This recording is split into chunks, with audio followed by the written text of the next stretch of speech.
최상목 경제부총리 발언이 지금 나오고 있는데요. 네. 이커머스 정상기한 도입하겠다. 판매 대금 별도 관리 의무 신설하겠다. 전자지급 결제 대행사 등록 요건 강화하겠다. 이렇게 얘기를 하고 있고, 또 팀원 피해 기업의 경영 안정자금 2천억 원 등 유동성을 공급하겠다. 네. 이렇게 얘기를 하고 있습니다. 네네. 이게 사실은 소 잃고 애양간 고치는 격인데 지금 외양간도 제대로 고칠지 사실 심히 우려돼요. 그래서 지금 어제 우리 당에서도 그 IMF 사태에 대한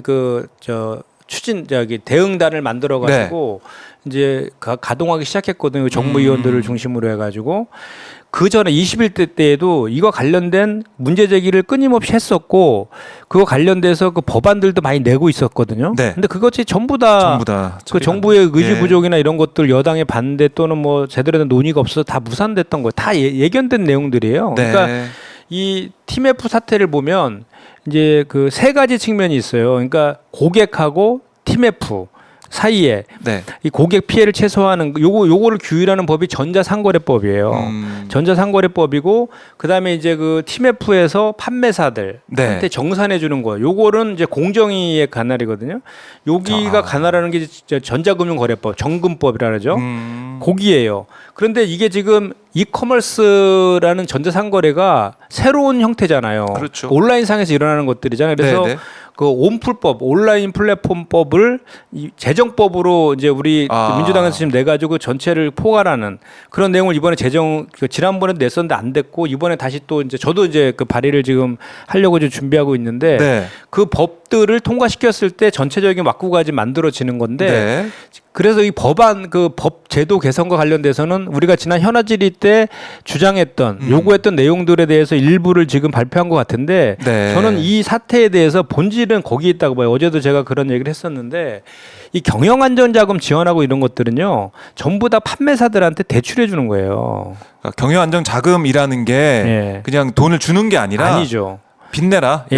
저리로 좀 대출해 주겠다는 거고, 저리로 이제 보증을 좀 서주겠다 뭐 이런 거잖아요. 중진곡이라든지 소진곡 통해 가지고 그거는 궁극적인 해결책이 될 수가 없거든요. 돈을 받아야죠. 그렇다 해서 이게 혈세로 쿠텐이 싱가포르 외국 기업이잖아요. 쿠텐그룹이 거기서 벌어진 그 피해에 대해서 국민 혈세로 그걸 부담시키는 것도 문제잖아요.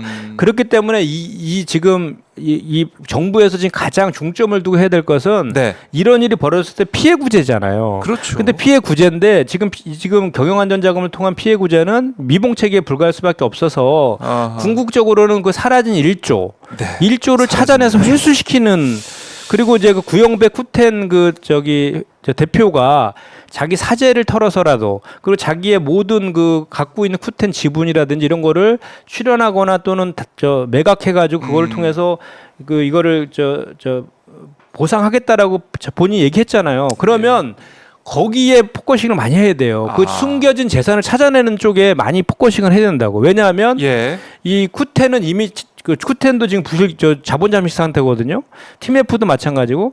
그런데 이제 또 다른 Q 익스프레스라든지 위시라든지 또 다른 그쪽 계열사들이 있거든요. 그런 쪽에 이쪽을 변제할 수 있는 그 여력들이 있는지에 대해서 우리가 우리 이제 금감원이라든지 금융경찰이라고 하잖아요. 금감원이라든지 또는 이제 검찰에 고발돼 있는 상태이기 때문에 그런 가용된 모든 것들을 다 동원을 해가지고 그쪽에다가도 상당히 집중을 해야 됩니다. 그렇지 않으면 우리 셀러들은, 판매사들은 보상받지 못해요. 거기다가 또 법원에서 회생 신청했는데 ARS 프로그램을 결정을 했잖아요. 자율적으로 해봐라. 자율 구제 방식으로. 그래서 채권자들하고 TMF랑 간에 자율 협약을 맺어가지고 이걸 하라 그러는데 될까요? 오히려 그 판매사들을 더 죽이는 일이 될 수가 있어요. 왜냐하면 자기가 어떤 분은 뭐 1억이 거기에 묶여 있는 분도 계시지만 뭐 수십억 있는 분도 있고 다 다르죠. 다 다른데 이분들이 사실 TMF가 자본상 상태라서 이 TMF가 정상화 돼야지 그 돈을 받을 수 있는데, 정상화 시킨다는 명목으로 그 사람들이 더 출연을 요구할 수도 있잖아요. 채권자들한테. 밑반지독에 물 붓게 되다가 더 더 피해가 커질 수도 있는 상황이잖아요. 그렇게도 될 수 있는 그런 리스크도 있는 예. 거예요. 그래서 제가 봤던 그 ARS 프로그램 이거는 실효성이 없는데 괜히 시간만 끌고 있는 거 아닌가. 예, 그렇죠. 그런 느낌이 우려가 들더라고요. 좀 들더라고요. 사실. 예. 자, 뭐 정부의 대책도 좀 미봉책에 가깝다. 그러니까 어떻게 보면 근본적인 해결책이 만들어져야 된다 이렇게 말씀하셨는데 한번 지켜보고 정부가 이 상황 이게 지금 모르겠습니다. 소비자 입장에서도 너무 이게 여름휴가 망쳤다는 분도 있고 피해 본 분도 많아요. 근데 더 큰 피해는 셀러들 네. 거기에 이제 물건을 판 사람들 어떻게 합니까 진짜? 그러니까 이거는 너무 이게 걱정됩니다. 저희가 이제 이거를 정부의 책임에 대해서 정말 저희가 강하게 그 문제 제기를 하지 않을 수가 없는 것이요. 네. 이게 이번에 그냥 갑자기 터진 게 아니에요. 이미 예견돼 있었다니까요. 아하. 예견돼 있었고 작년도 국감에서 그거에 대해 지적도 했었는데 네. 그때도 계속해서 되풀이된 답변이 자율 규제.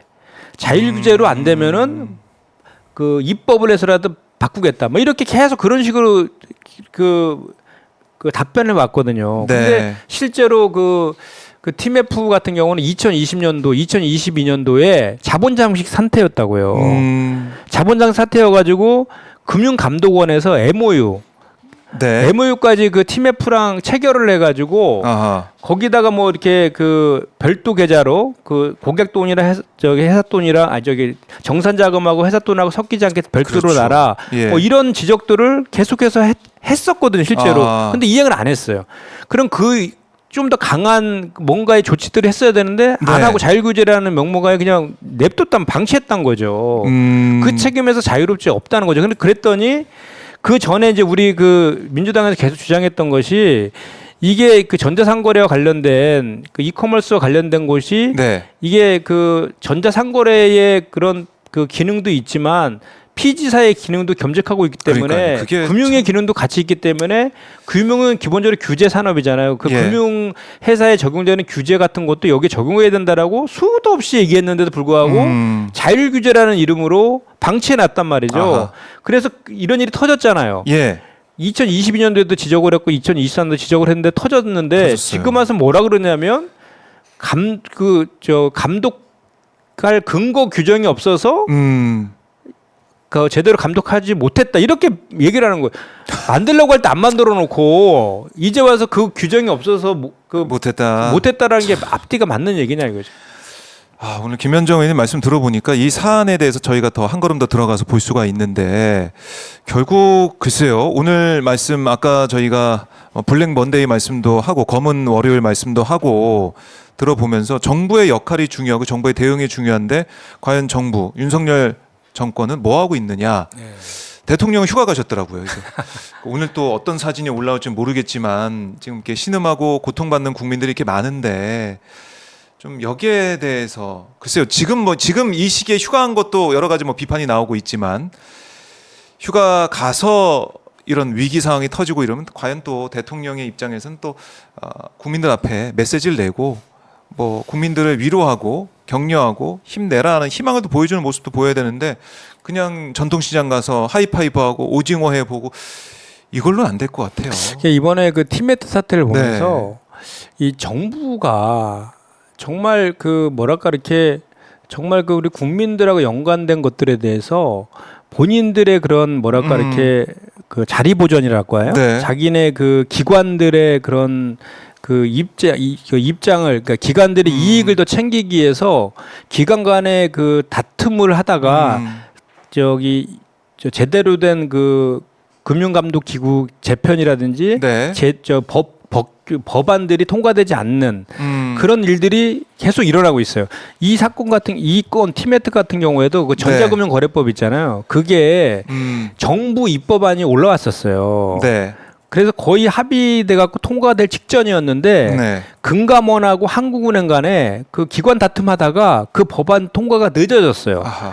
그래서 늦어져 가지고 이번에 그 통과된 법이 9월 15일부터 이제 적용이 되거든요. 네. 그때 금감원과 한국은행 간에 그 기관 간의 다툼이 없어서 그 법안이 제때 21년도에 통과됐다라고 하면 티메트 사태는 많이 방지가 될 수 있는 가능성이 대단히 높았거든요. 그것도 아쉬운 데다가 이번 같은 경우에도 그 전에도 늘 우리가 이제 더불어민주당에서 주장했던 것이 금융 감독 체계를 좀 개편해야 된다. 네. 계속해서 그 감독 그쪽만 그 시장에 대한 그 건전성 감독만 강화시키고 소비자 보호라든지 이런 쪽에 대해서 등한시해서 네. 지금 현재 그 금융위원회 금감원 체계를 금융감독위원회 하고 그 금융소비자위원회 네. 이렇게 쌍봉 체계로 바꾸어야 된다. 그래야지 그 금융감독위원회와 금융소비자 이 보호가 둘 다 균형 있게 갈 수 있다. 네. 그리고 이제 현재 있는 금융위가 정책 기능이거든요. 정책 기능은 다시 원래 기재부에 있었거든요. 기재부로 돌리고 금융감독위원회와 금융소비자위원회 그 밑에 금융감독위원회 밑에 금융감독원 금융소비자위원회 밑에 그 금융소비자 보호